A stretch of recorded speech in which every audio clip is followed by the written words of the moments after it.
My family missed my birthday for the 5th year in a row. Then, exactly 7 days later, my mother emailed me a PDF invoice for my brother's yacht party. My name is Victoria Collins. I'm 31 years old and I work as a senior marine insurance analyst in Annapolis, Maryland. I spend my days reviewing claims for damaged boats, fraudulent charter bookings, and wealthy people who think the rules are optional just because they own something with a deck and a champagne cooler. So, when my mother sent me an invoice titled Brandon Birthday Yacht Split, I knew exactly what I was looking at before I even opened it. A request. A demand. A trap disguised as family. The amount due was $3,000. Under the notes section, my mother had written, "We split everything evenly here. Brandon deserves something special this year." I stared at those words while sitting alone at my kitchen island, 1 week after my own birthday had come and gone without a phone call, without a card, without even a fake group text pretending they remembered. 5 years in a row, they had forgotten my birthday. 5 years in a row, I had told myself they were busy, stressed, distracted, human. But somehow, no one was too busy to plan a yacht party for my brother. No one was too stressed to reserve a private charter, order seafood towers, hire a DJ, and send me my share of the bill. My fingers felt cold as I opened the attached PDF. There was my full name listed under family contribution. Not guest, not daughter, not sister. Contribution. That word hit me harder than the amount because it perfectly captured what I had become to them, a payment method with a heartbeat. I scrolled farther down and saw the boarding time, the guest list, and one detail that made me laugh out loud in the ugliest way imaginable. My name wasn't on the guest list. They wanted my money on board. They just didn't want me. For a moment, I pictured them laughing on that yacht. Brandon raising a glass, my parents smiling proudly, Emily taking photos for Instagram. Everyone enjoying a party I helped pay for while pretending I didn't exist. My chest tightened so hard it felt physical. Then something inside me went quiet. Not the quiet of sadness. Not the quiet of being broken. The dangerous kind of quiet. I opened my banking app, sent exactly $1, and added a note. I'm not on board.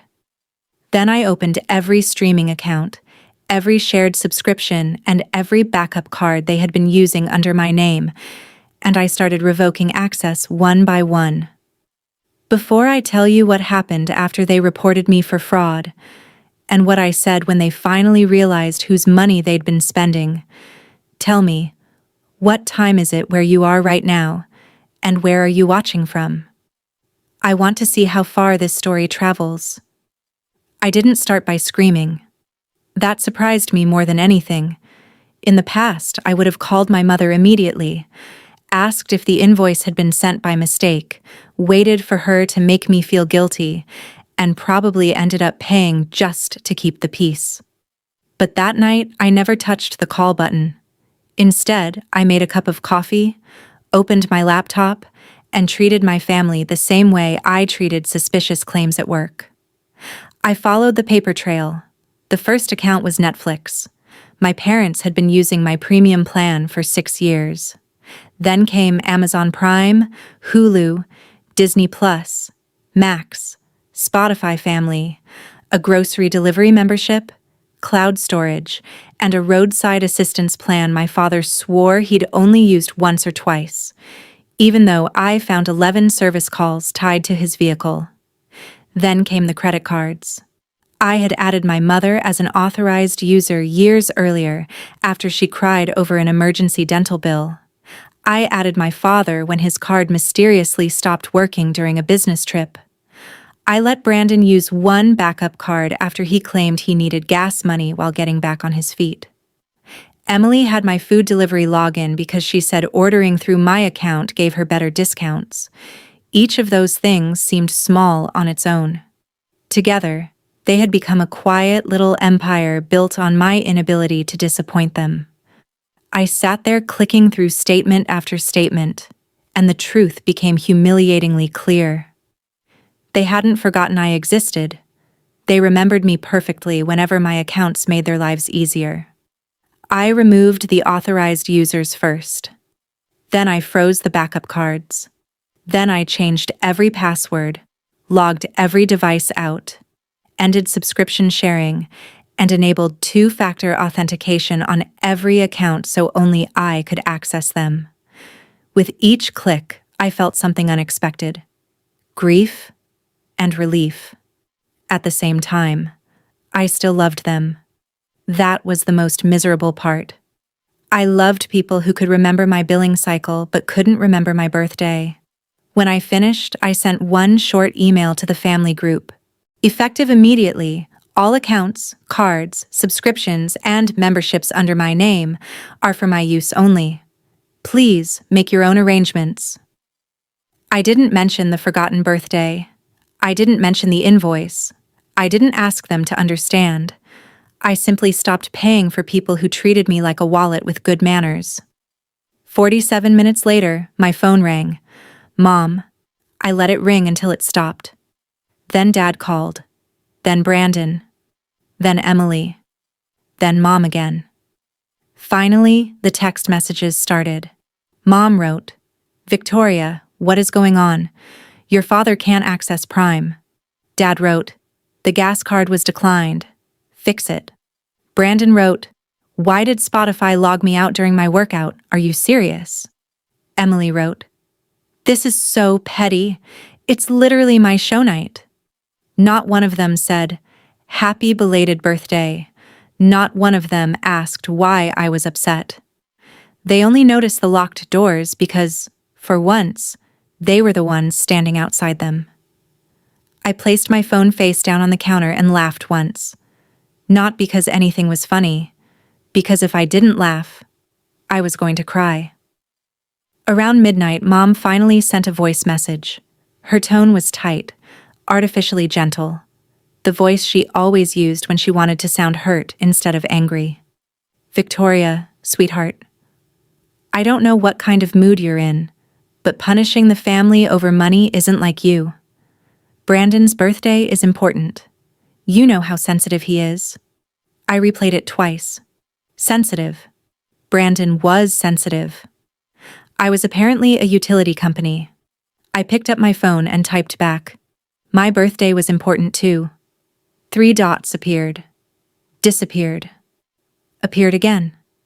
Then Mom replied, "Don't start drama over that again."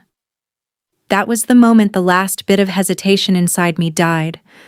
By morning, the family group chat had turned into a courtroom where I was both the defendant and the crime. My father opened with, "You embarrassed your mother last night. She couldn't finish ordering decorations because your card was declined." Brandon followed, "Nobody asked you to act psycho over a birthday. You're 31, not 7. Emily added, "You always do this. You wait until something is about Brandon, then make it about you." I stared at the screen, stunned by how quickly they had found a way to make my boundaries sound like an attack. Then Dad called. This time, I answered. "Victoria," he said, with no greeting and no warmth. "Turn everything back on." "No." Silence. Then his voice dropped. "Excuse me?" "No, Dad. I'm not paying for the yacht party. I'm not funding your subscriptions. I'm not keeping cards active for people who don't respect me." He exhaled sharply, as if I were an employee refusing a direct order. "We raised you better than this." I almost smiled. "You raised me to be useful. That's different." His voice hardened. "Don't get clever. Your mother is crying. Brandon is stressed. And Emily says you're ruining the whole week." "Interesting," I said. "My birthday was last week. Did anybody cry then?" He didn't answer. That silence was louder than any apology could have been. Then he said the sentence that confirmed everything. "Your birthday isn't the issue right now." My hand tightened around the phone. Exactly. He tried again, angrier now. Family helps family. Family also remembers family. You're being ungrateful. For what? I asked. For being ignored 5 years in a row and invoiced for a party I wasn't invited to? He stumbled for half a second, which told me everything. He knew. He knew I wasn't on the guest list. That was probably an oversight. No, Dad. An oversight is for getting extra napkins. Leaving your daughter off the guest list while billing her $3,000 is a choice. He snapped. You have always been dramatic. Then Brandon grabbed the phone. Or maybe Dad handed it to him because he thought the golden child could charm me back into obedience. Vic, come on, Brandon said, using the nickname I hated because he only used it when he wanted something. It's just $3,000. You make good money. Why are you being weird? Because I'm not your sponsor. He laughed. Sponsor? Please. You act like you're some victim. You don't have kids. You don't have a husband. What else are you spending money on? There it was. The family logic laid bare. Because I was single, my resources were public property. Because I had no children, my time belonged to them. Because I lived quietly and responsibly, they assumed I owed my stability to everyone louder and messier than me. I'm spending it on myself, I said. Try it sometime. Brandon's voice turned ugly. You know what? Keep your stupid dollar. I hope you enjoy being alone. Then he hung up. 10 minutes later, my bank sent me an alert. Suspicious activity reported by authorized user. I opened the notification and saw that my mother had called the credit card company claiming her access had been removed without permission. Then another alert appeared from one of my streaming services. Account access dispute initiated. They had reported me for fraud. On my own accounts. For a full minute, I just sat there staring at the screen. Then I laughed so hard tears filled my eyes. Not because it didn't hurt. It hurt deeply. But because my family had finally done, in writing, what they had always done emotionally. They accused me of stealing control over things that belonged to me. I forwarded everything to a secure folder labeled Colin's Family Boundary File, then called my friend Jessica Turner, who worked in compliance at a regional bank. When she answered, I said, "You're not going to believe what they just did." After I explained everything, Jessica went quiet. Then she said, "Victoria, don't delete anything. Screenshot every message, every alert, every invoice, every login attempt. They didn't just throw a tantrum, they created a record." That sentence changed the temperature in the room. A record. My family thought they were pressuring me. They were actually giving me evidence. By Friday, the panic had spread far beyond passwords, streaming apps, and declined cards. At first, I thought they would yell for a day, realize I was serious, and figure out how to pay for everything themselves. But my family had never been good at accepting consequences when blaming me was easier. Brandon's yacht reservation required the final payment by noon, and apparently Mom had assumed she could simply run it through the card I had frozen. When the charge was declined, the charter company emailed everyone on the planning thread with a polite but firm message. Final payment could not be processed. Please provide valid cardholder authorization within 24 hours to avoid cancellation. I knew because Mom accidentally copied me when she replied in all caps. Please run it again. This card should work. I sat at my desk during my lunch break, staring at that email, almost impressed by the arrogance. She wasn't asking me. She wasn't apologizing. She wasn't even embarrassed. She was still trying to force my money through a locked door and seemed offended that the lock had worked. The yacht company replied again, explaining that the primary cardholder would need to authorize the transaction directly. For the first time in my life, a company's policy protected my boundaries better than my own family ever had. 10 minutes later, Brandon texted, "You're making me look poor in front of my friends." I replied, Then pay like you're rich. He texted back, "You're pathetic." I didn't respond. Emily posted an Instagram story with a black background and white text. Some people will sabotage family happiness because they're bitter no one celebrates them. Underneath, she added a little anchor emoji, just in case anyone needed help connecting it to the yacht party. My face burned when I saw it, but I didn't respond. Instead, I took a screenshot and saved it in the folder Jessica had told me to keep. Then Brandon texted again. "Mom says you're mentally unstable. Honestly, I'm starting to agree." That one hit differently. Not because it was new, because it was familiar. Whenever I resisted, I was dramatic. Whenever I cried, I was too sensitive. Whenever I asked for fairness, I was selfish. Whenever I set a boundary, I was unstable. They had a label ready for every emotion I was allowed to have, except obedience. I called Jessica Turner during my afternoon break and tried to keep my voice steady. But the second she answered, everything cracked. "Maybe I am overreacting," I said. "Maybe normal people don't cut off their family over a birthday." Jessica didn't rush to comfort me with empty words. That was why I trusted her. She let the silence settle for a moment before she said, "Victoria, listen to what you just said. This isn't about a birthday. This is about 5 years of being erased, then receiving an invoice that proved they still expected payment from the person they erased." I pressed my fingers against my eyes. I hate that I still want them to care. "Of course you do," she said gently. "You're not a machine. Wanting love from your family doesn't make you weak, but people who benefit from your silence will always call your boundaries cruel." That sentence stayed with me long after we hung up. That night, I did something small, symbolic, and painful. I opened the shared family photo album I had managed for years. There were Thanksgiving dinners where Brandon sat in the center of every picture. Christmas mornings where Emily held expensive gifts while I smiled in the background wearing the sweater I had bought myself. Birthday dinners I had planned for everyone else. Vacations I had helped pay for but barely appeared in because I was always the one taking the pictures. I didn't delete anything. I wasn't trying to erase the past or pretend it hadn't shaped me. I simply removed myself as the album owner, downloaded a private copy, and changed the shared folder permissions so no one could add me back without asking.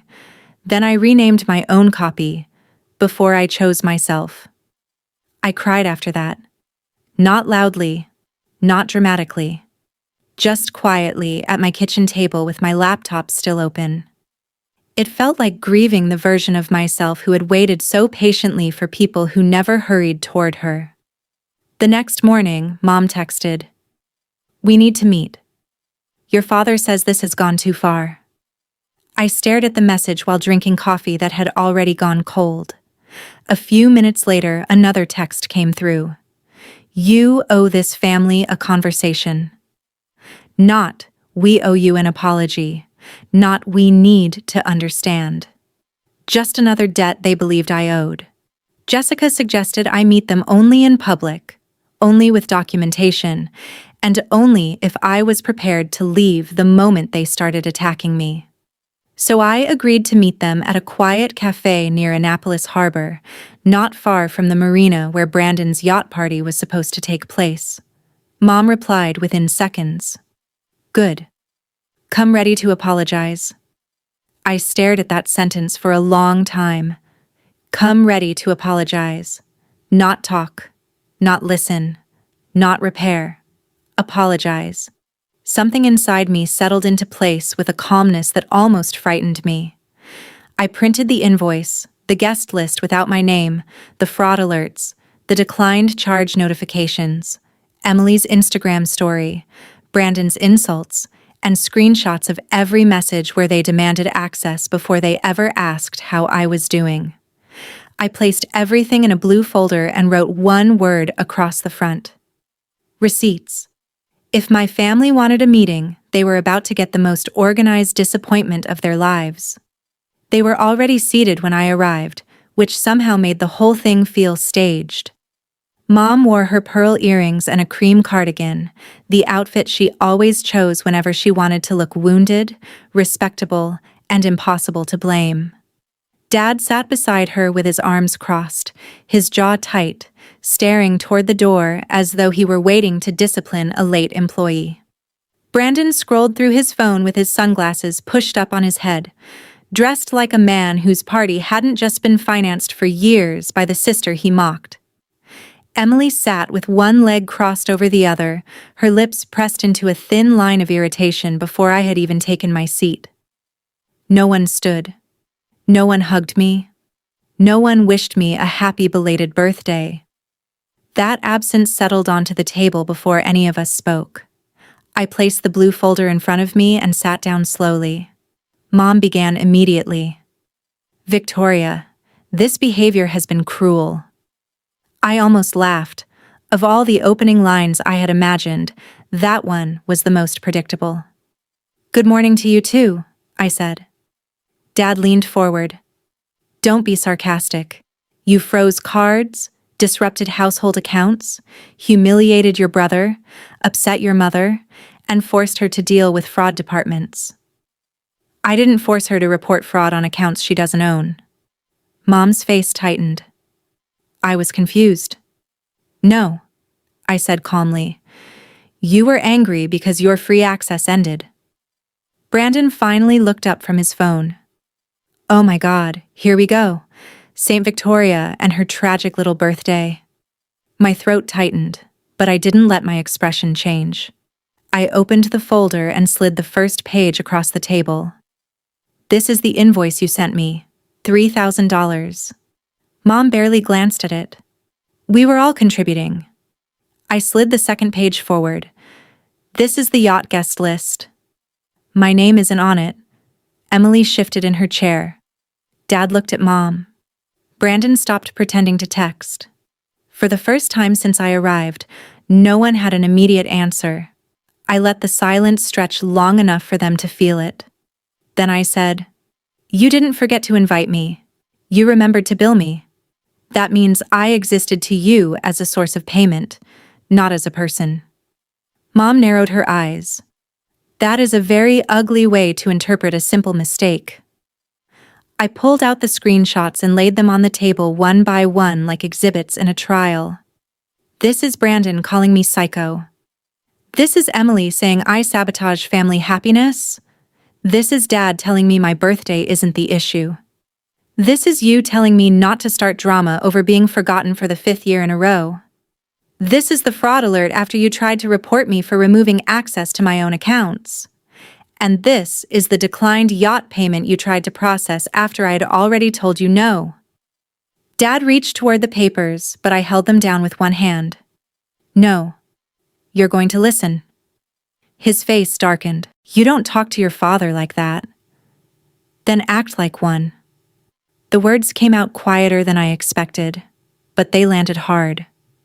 The table fell completely silent. Even the cafe around us seemed to fade into the background. Cups clinked. The espresso machine hissed. Chairs scraped softly across the floor. Mom whispered, "How dare you?" I looked directly at her. "No, Mom, how dare you? How dare you teach me that love meant being useful? How dare you celebrate Brandon like he hung the moon while treating me like the bank that kept the lights on? How dare you forget my birthday 5 years in a row and then send me an invoice 1 week later as if I should be grateful to be included in the cost, but not the celebration?" Brandon leaned back with a bitter laugh, but I could see the discomfort creeping across his face. "You're acting like we stole from you. You tried to use cards I pay for. You used accounts I fund. You billed me for a party I wasn't invited to. Pick a softer word if it helps you sleep." Emily muttered, "This is why nobody wants to celebrate you. You make everything so intense."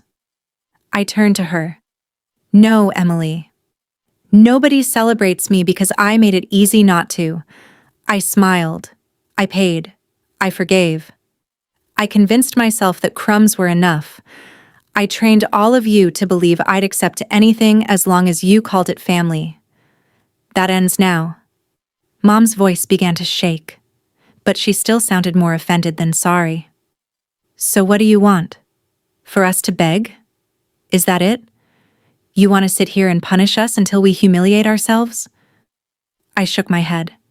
"I want nothing from you today." "That's the point." Dad frowned. "Victoria, don't be ridiculous. Families fight. Families forgive. You don't just walk away because people make mistakes." "Mistakes?" I asked. "A mistake is forgetting to pick up milk. A pattern is forgetting your daughter's birthday 5 years in a row. A mistake is sending the wrong attachment. A pattern is expecting me to pay for things while leaving me out of them. A mistake is misunderstanding an account. A pattern is reporting fraud when I finally say no." For a moment, Dad looked away. It was the closest he had come to showing shame. Brandon tapped 2 fingers against the table, already impatient again. "Okay, speech over. Can we fix the yacht payment now or not?" I actually laughed. Not loudly. Just enough for all of them to understand that something between us had changed forever. "Thank you," I said. "That was the clearest answer you could have given me."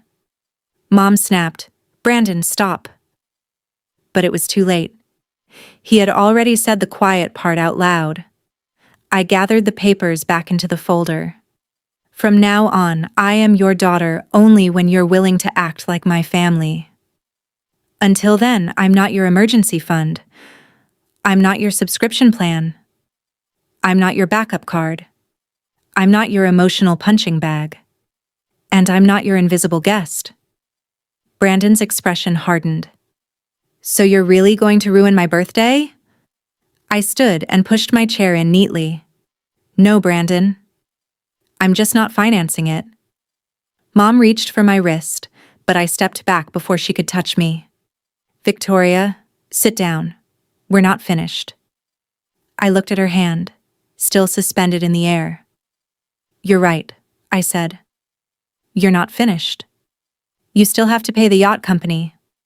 Then I walked out. Behind me, I heard Brandon ask, "Is she serious?" Dad called my name once, sharp and commanding, as though he expected the old me to turn around. I didn't. Outside, the harbor air hit my face, cold and salty. My hands were shaking, but my spine felt straighter than it had in years. I hadn't won my family back. I'd done something better. I'd stopped losing myself just to keep them comfortable. The fallout came faster than I expected, and it was messier than anything I could have planned. By that evening, the yacht company had officially canceled Brandon's reservation because the final payment hadn't cleared and no authorized cardholder had approved the charge. Because the cancellation happened within the penalty window, they kept the deposit Mom had placed on another card. Brandon lost the yacht. Mom lost the deposit. And my family lost the illusion that my money would quietly appear whenever their pride depended on it. At first, Brandon tried to save face by moving the party to a waterfront restaurant. But half of his invited guests suddenly had scheduling conflicts once there was no private yacht, no open bar, and no carefully curated Instagram moment. One of his friends posted a story from another boat that weekend with the caption, "Real captains pay their own way." I didn't know whether it was aimed at Brandon. Judging by the furious texts he sent afterward, he certainly thought it was. Emily quietly deleted her vague Instagram story after 2 cousins commented, "Wait, wasn't Victoria not even invited? And why was she paying if she wasn't on the guest list?" Apparently, the truth had started spreading through the family faster than Mom could contain it. My Aunt Diane called me the following Monday morning. I almost let it go to voicemail because I expected another lecture about forgiveness. Instead, her voice was soft. "Victoria, honey, I just want to ask you one thing. Did they really send you a bill for Brandon's party when you weren't even invited?" I closed my office door. "Yes." She was silent for so long I wondered if the call had dropped. Then she whispered, "I'm sorry." That almost broke me more than all the insults, because one sincere apology from the wrong person can make you realize how long you've been waiting to hear it from the right ones. By Tuesday, Dad tried a different approach. He emailed me a spreadsheet titled Family Investment History. It listed braces, school supplies, childhood medical bills, groceries, my share of the electric bill from when I was 16, even the cost of the gas he used driving me to school. At the bottom he wrote, "Maybe you should remember who invested in you before acting like we owe you." I stared at the spreadsheet in disbelief. Then I replied with a single sentence, "Parenting is not a loan." He didn't respond for 2 days. Mom tried guilt instead. She left voicemail after voicemail saying she couldn't sleep, saying I had embarrassed her, saying the family was falling apart over nothing, saying Brandon had been humiliated in front of everyone. Not once did she say I had been humiliated first. Not once did she say, "I'm sorry we forgot your birthday." Brandon tried anger. He texted, "Hope being right feels good when you die alone." 10 minutes later, he sent another message. "You're seriously not going to help fix this?" That was Brandon in 2 texts. Insult first, request second. Emily tried reputation management. She wrote, "Can we at least agree not to tell people the details? This makes everyone look bad." That was the only message I answered. Then everyone should have behaved better. After that, I did exactly what Jessica advised. I sent one formal email to all 4 of them. Because fraudulent reports were filed on accounts under my legal name, and because unauthorized charges were attempted using my payment methods, I am documenting all communication going forward. Do not use my payment information, accounts, memberships, identity, address, or personal information for any purpose. Any future attempt will be treated as unauthorized. The silence that followed that email was almost beautiful. Not peaceful, but clean. Like a room after the smoke finally clears. For 2 full weeks, I blocked their numbers and let myself live inside my own life without being interrupted by someone else's emergency. I went to work. I cooked dinner. I slept through the night without waking up to angry messages. I took long walks along the harbor and watched boats glide across the water without feeling that familiar knot in my chest. Then I bought myself the birthday gift I had wanted for years, a weekend sailing course. Paid for by me, attended by me, celebrated by me.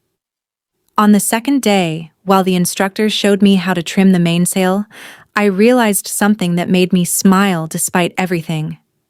I'd spent years waiting for my family to let me come aboard, but maybe the lesson had been much simpler all along. I didn't need their invitation. I could captain my own boat. Near the end of the second week, a handwritten letter arrived in my mailbox. Not a text, not a voicemail, not a dramatic message in the family group chat. A letter. It was from Mom. I almost threw it away, but something made me sit down at my kitchen table and open it. The first line read, "I'm writing this because calling you would let me interrupt you, and I've interrupted you enough." I read that sentence 3 times. The letter wasn't perfect. It still had defensive edges and carefully chosen words. But for the first time, she admitted the truth plainly. She wrote that they had centered Brandon for years. She wrote that they had treated my reliability as permission. She wrote that they had remembered what I could provide far more often than they had remembered who I was. Dad sent a separate letter 2 days later. His was shorter, stiffer, and obviously painful for him to write. But one line mattered. "You were right. Parenting is not a loan, and I was wrong to make it sound like one." Emily sent a message from a new number saying she had deleted her posts and told 2 cousins the truth. She also wrote, "I don't think I realized how much we relied on you until you stopped letting us." Brandon sent nothing. No apology, No explanation. Not even a fake peace offering. And honestly, that silence taught me something too. Some people miss your benefits before they miss your presence. You have to know the difference. A few days later, Mom asked for one meeting. I agreed, but only under 3 conditions.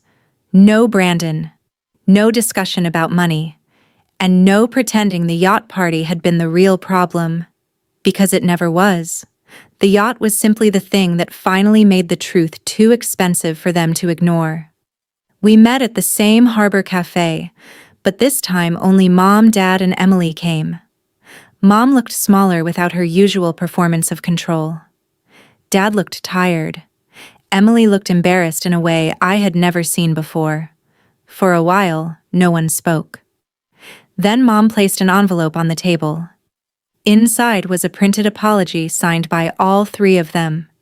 It wasn't a dramatic speech. It wasn't a perfect confession. But it was specific. They admitted they had forgotten my birthday 5 years in a row.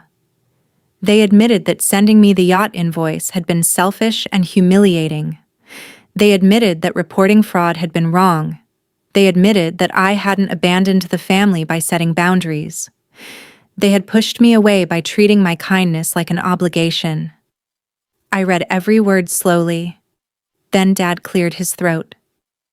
We also told your aunt and cousins the truth. Not every detail, but enough. That mattered. Not because I wanted public revenge, but because toxic families love offering private apologies after public disrespect. I needed them to stop protecting the lie. Emily looked at me and quietly said, I was jealous of you. I blinked. She swallowed hard. Not because they favored Brandon. Because you always seemed like you didn't need anyone. I thought that meant you were cold. Now I think maybe you were just tired. For the first time, I saw something genuinely human beneath her sharp edges. I nodded, but I didn't rush to comfort her. That was another old habit I had left behind. Mom asked softly, Can we fix this? I looked out toward the water. A small white sailboat crossed the harbor, steady and bright against the gray afternoon.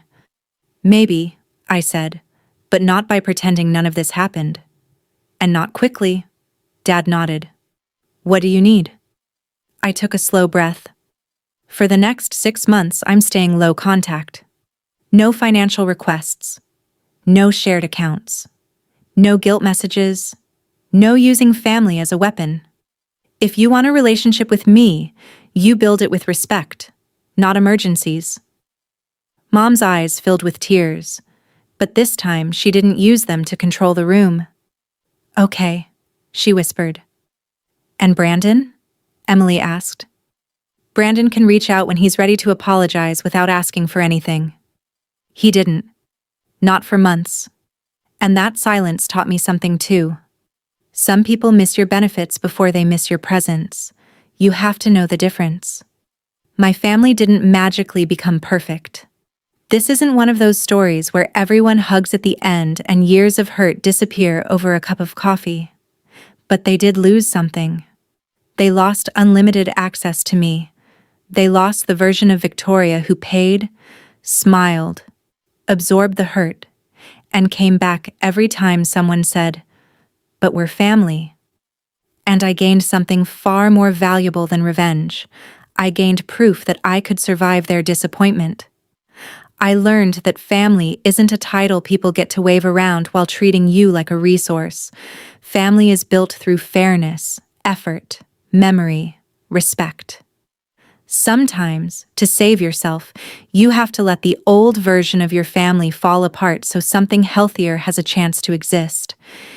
Even if that healthier family begins with only you and the people who truly show up. Don't be afraid of being called ungrateful when all you're really doing is taking back your dignity. Don't be afraid of the silence that follows years of noise. And don't keep paying emotional invoices for people who never even put your name on the guest list. So tell me honestly, if your family forgot your birthday for 5 years, then demanded $3,000 for someone else's yacht party, what would you do? Would you forgive them? Would you cut them off? Or would you send exactly $1 like I did? Leave your answer in the comments below.